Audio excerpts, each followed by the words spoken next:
Hi, I'm Lee Newton. I'm with Lyndale Plant Services. Today I'm going to be making a simple bud vase.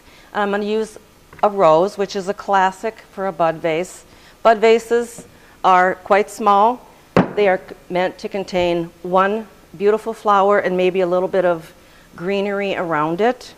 I'm going to be showing you some tools that I use. This is your floral knife. It's quite sharp. It makes a very clean cut, which is very necessary because you want the stem to remain intact.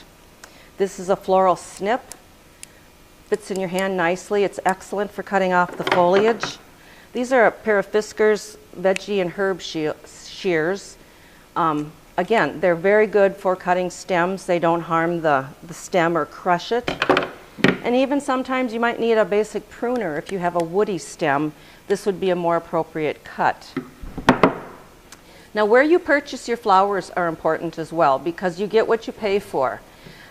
Once these flowers are cut from the shrub, that chain of delivery at that point, everybody has to be really on top of keeping these alive, because if you buy from a disreputable source, you might not be very happy with the quality. So always check where you're buying your flowers. Roses are subject to a condition called bent neck. If they're cut incorrectly, air can go up into the stem itself. It's called an air embolism.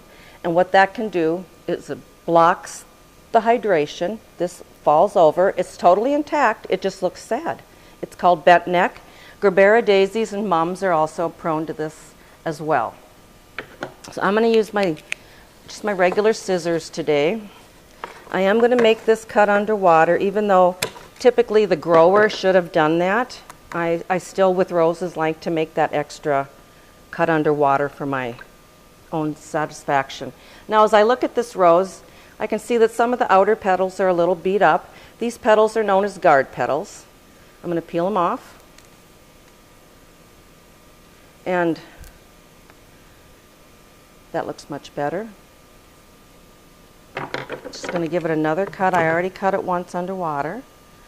Now, if you want to add a few, you would make the next one a little shorter so that you have some variety.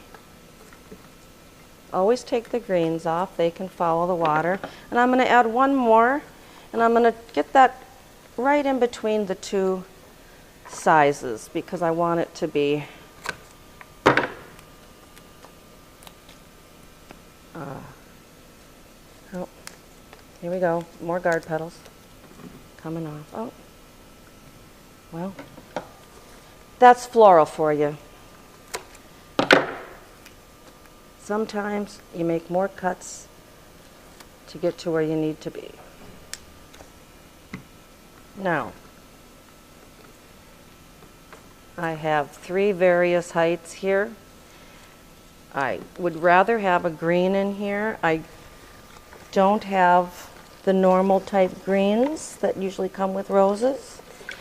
And I have some other little greens in here that I can use instead, just to add some color. I've got a neon pothos, or I could use some ivy. Ivy would be nice as well to add a little bit of interest to that. Now these also need a floral preservative added to them to help their longevity. They come in many different packets. They're basically all the same.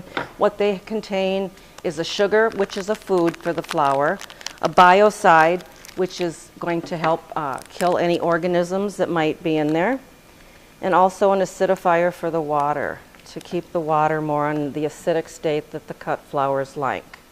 Now, after you have your cut flowers, if you were a gardener, your first thought would be, oh, roses love sun. But you do not put cut flowers in sunny locations. They much prefer a cool, less lit location, and that helps them stay nice longer. So there's your basic cut flowers. Another one that's nice would be an alstra. This is an alstroemeria. Very long-lasting cut flower. Again, you could add to that. Let's add this pink rose and see how they look together. This is all, once you get the hang of this, doing floral vases, I'm telling you, you will never stop. You'll always have to have them in your home. Simple. I'm Lee Newton. I'm with Lyndale Plant Services. Thanks for tuning in today.